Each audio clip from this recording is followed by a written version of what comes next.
KBS 1라디오 최경영의 최강시사와 함께하고 계십니다. 네, 한국노총이 최근에 65세 정년 연장 국민동의 청원을 올렸는데 5만 명 이상의 동의를 얻어서 국회에서 논의가 진행되게 됩니다. 재계 노동계 각계 입장은 어떤지 김문수 경제사회노동위원회 위원장 나오셨습니다. 안녕하세요. 예, 반갑습니다. 네, 반갑습니다. 지금 한국노총의 주장은 국민연금 수급 개시 연령이 65세니까 네. 그것과 법정 정년을 65세로 지금은 60세죠. 그렇습니다. 예, 그렇게 이제 했는데 경산노위에 다양한 의견들이 지금 들어오고 있습니까? 어떻습니까? 의견 이게 지금도 들어오지만은 예. 이게 오래된 숙제입니다. 전 세계적인 숙제입니다. 그렇죠. 예. 예. 어떻게 지금 논의는 어떻게 하실 계획이세요? 무슨 자문이나 뭐 이런 것들을 구성을 합니까? 우리는 뭐 자문도 물론 많이 하지만은. 예. 경제사회노동위원회는 우선 노총이 한국노총이 참여하고 예. 또 경총 사용자단체 그렇죠. 경총이 참여하는 것이 기본이고요. 예. 거기에 고용노동부 장관 예. 또 뭐 기재부 장관 그렇죠, 뭐 이런 그렇죠. 분들이 같이 예. 다 참석해서 정부 쪽 인사 노사 정의 예. 참석해서 논의하는 것이 제일 기본 그 시스템입니다. 근데 지난번에 광양제철 그 집회 때문에 네. 노총은 지금 안 하죠, 아직도. 노총은 지금 거부를 하고 있죠. 지금 민주노총은 오래전부터 거부를 했어요. 그건 22년이 넘었고요. 민주노총은. 민주노총은. 한국노총은 그동안 참여하다가 예. 최근에 와서는 지금 참여를 안 하고 있습니다. 그러면 좀 들어와라라고 계속 설득을 하시는 도중입니까? 예, 제 본업이 지금 계속 한국노총 빨리 참여해야 안 되겠느냐. 예. 일방적으로 이게 할 수 있는 건 없거든요. 우리 위원회는. 예. 뭐 고용노동부는 일방적으로 근로감독을 할 수 있습니다. 그렇겠죠. 우리 예. 경제사회노동위원회는 말 그대로 옛날 노사정위원회인데 예. 노가 빠지든지 사가 빠지든지 정부가 빠지면 세 바퀴인데 이 세 바퀴 중에 한 바퀴만 빠지면 못 세 돌아갑니다. 바퀴. 예. 노총은 왜 안 한다고 하는 건가요? 계속? 노총은 지금 공식적인 이야기는 윤석열 정부가 예. 반노동이다. 예.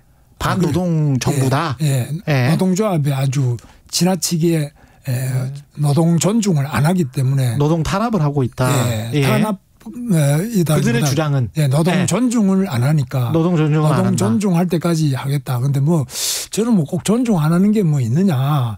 윤석열 대통령 지난 예. 대선 때 한국노총은 지지도 안 했지만은 윤석열 대통령이 당선된 이후에 한국노총을 직접 여의도로 방문해서 노총은 나의 친구다. 이 정도 이야기했으면 상당히 친노동 아니냐.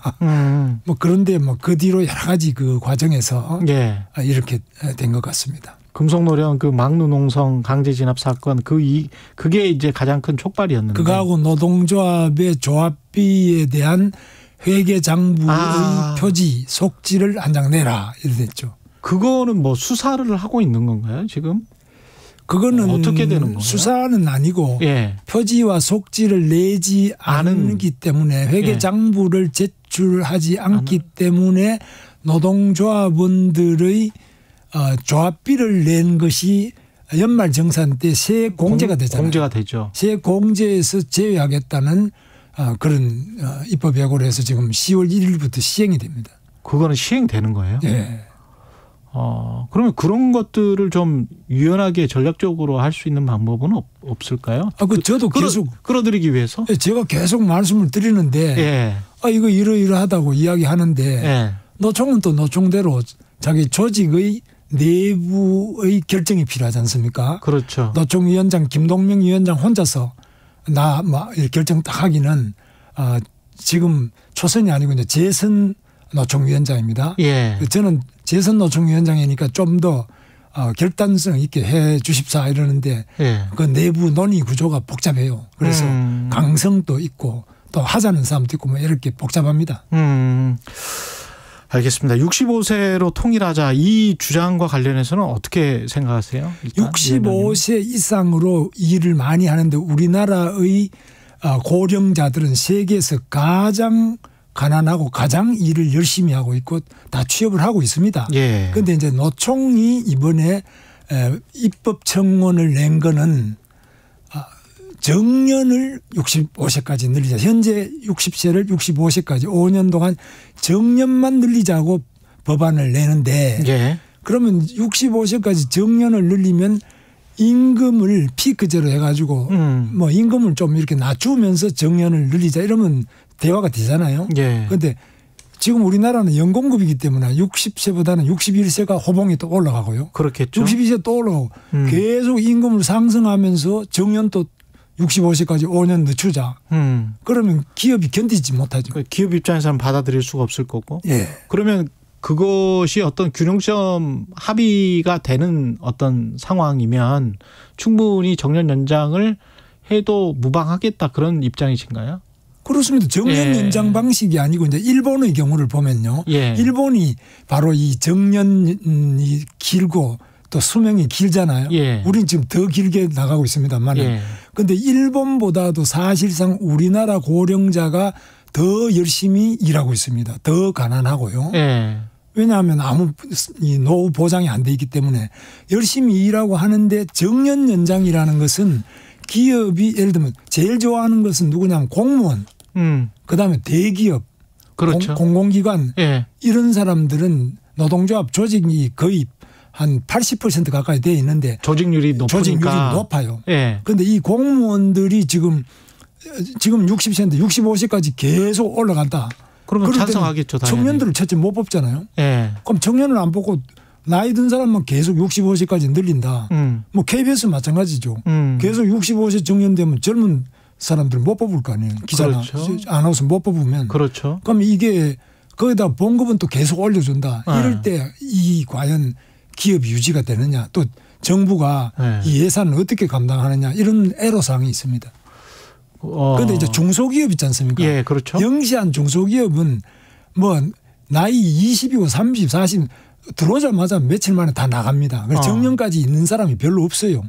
그래서 정년 연장을 2013년에 58세에서 60세로 늘렸는데 58세에서 60세로 2년 늘렸는데 2년 늘리고 나니까 그 이후에 오히려 훨씬 더 많은 퇴직자가 중도 퇴직을 해버렸어요.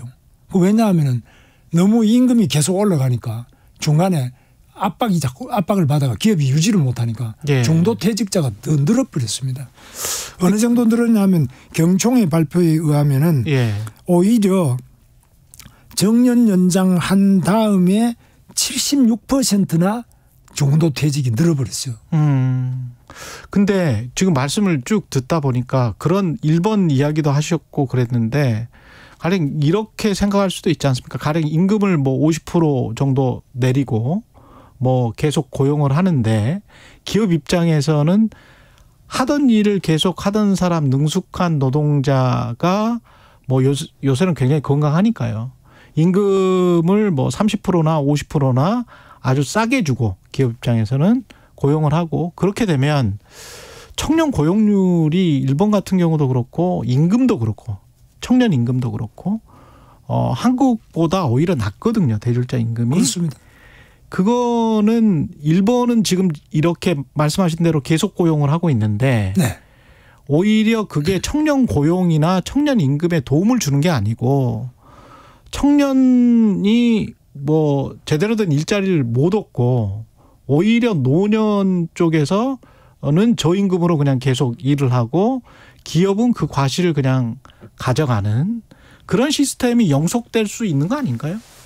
그래도 이제 청년들은 아시다시피 지금 청년 실업률이 굉장히 높아서 실업률은 높지만 청년들의 눈높이가 아주 높아져 있고요. 노인들은 지금 동네 골목에서 쓰레기를 주워 가지고도 그 일을 하려고 하잖아요. 노년층이 지금 적응할 수 있는 거하고 청년들은 조금 눈높이가 높은 상태이기 때문에 이런 부분들은 조화를 이룰 수 있는데 방금 이제 말씀하신 것처럼 노령자들이 정년 이후에 60세 이후에 65세까지는 임금을 자기가 조정할 수 있다. 이러면은 그건 이제 대화가 되는데 지난 10년 전에 2013년에 정년 2년 늘릴 때도 임금은 하나도 조정 안 하고 정년만 2년 늘었어요. 그러니까 이제 경총 같은 기업인 단체에서는 절대로 그런 거는 이제 안 하겠다. 이렇게 봅니다. 저는 개인적으로는 연공 서열식보다는 그 해외에서 하는 것처럼 서양에서 하는 것처럼 그렇게 뭐 능력제로 그렇게 하는 게 바람직하다. 네. 장기적으로는 그렇다라고 보는데 그럼에도 불구하고 서구와 비교를 해보면 사회복지망도 우리가 훨씬 더 적고 그리고 취업을 했다가 재취업을 하고 다른 데로 이직하고 할 때 그 어떤 기업에서의 문화 그다음에 임금을 그러면 그만큼 또 올려줘야 되잖아요. 임금이 아주 능력이 있을 때는 올려줘야 되는데 한국은 또 그거는 또 되게 또 기업들이 싫어한단 말이죠. 그러면 이제 그런 것들이 같이 좀 균형을 가지면서 이렇게 경사노위가 이끌어 주셨으면 좋겠는데 능력급제, 성과급제를 장기적으로 뭐 10년 후 20년 동안 우리가 문화를 만들어 보자. 그건 저는 찬성하거든요, 사실. 그리고 많은 청취자분들도 찬성하실 것 같아요. 근데 청년층과 이 노년층 사이에 어떤 균형도 맞춰야 되고 그게 청년 취업에도 도움이 되는 방향, 양질의 일자리 제공 그런 어떤 뾰족한 묘안이 있는 겁니까? 아니면 그냥 일단 65세로 늘리고 그냥 임금을 좀 낮추면 그러면 기업들의 수급에 지금 당장의 수급에 도움이 될 것 같으니까 일단 그렇게 하자라는 겁니까? 예, 방금 이제 말씀하신 예. 연공급보다는 예. 직무성과급. 예. 직무성과급 이게 이제 윤석열 대통령이 이야기하는 예. 노동개혁의 두 가지 중에 하나죠. 예. 그러니까 가장 중요한 노동개혁 과제인데 그렇게 고쳐지면 좋겠는데 그게 자본주의니까 뭐 정부가 마음대로 할 수는 없잖아요. 못하죠. 그렇죠. 그래서 우리나라 노동조합은 어떠냐. 노동조합은 주로 고령층이 많아요. 현대자동차만 하더라도 그렇고 예. 공무원도 그렇고 요즘 청년들 출생률도 적고 취업률도 낮고 청년들이 못 들어오고 있기 때문에 거의 예. 안 뽑잖아요. KBS도 마찬가지죠. 예. 청년들이 거의 들어올 틈이 없고 나이 든 사람들이 노조의 중심이 되어 있기 때문에 예. 나이 든 사람 중심으로 정년 연장에는 관심이 많은데 예. 나이 든 사람이 정년이 길어지면서 또 월급을 깎자 그러면 이게 노조 집행부가 무너질 겁니다. 그러니까 그 소리를 못 하는 겁니다. 지금 한국노총이 그런 식으로 임금에 대한 거는 못 깎고 그냥 정년만 5년 늘리자 이런 법안을 냈는데 이 법안이 통과될 수가 저는 한노위에서 뭐 논의를 하겠죠. 이제 논의를 하는데 그 되기가 거의 어려워. 왜냐하면 네. 임금을 주는 거는 기업이 줘야 되는데 네. 그거 주다가는 정년 5년 늘리고 임금은 계속 호봉제로 계속 올라가면은 그거는 기업이 맞는 못 견디는 거예요. 예, 그거는 맞는 말씀인 것 같고 합리적인 균형점을 좀 찾았으면 좋겠습니다. 예, 그게 이제 대화를 통해서 해야 되는데 그러려면 이제 노총이 이 경사노위에 들어와야 되는데 안 들어오고 있어. 그게 참 답답합니다. 경사노위도 좀 마음을 많이 열어주십시오. 정말. 우리는 활짝 열고 있습니다. 매일 열고 있습니다. 예. 언제나 열려 있습니다. 알겠습니다. 예, 김문수 경제사회 노동위원회 위원장이었습니다. 고맙습니다. 예, 감사합니다. 예.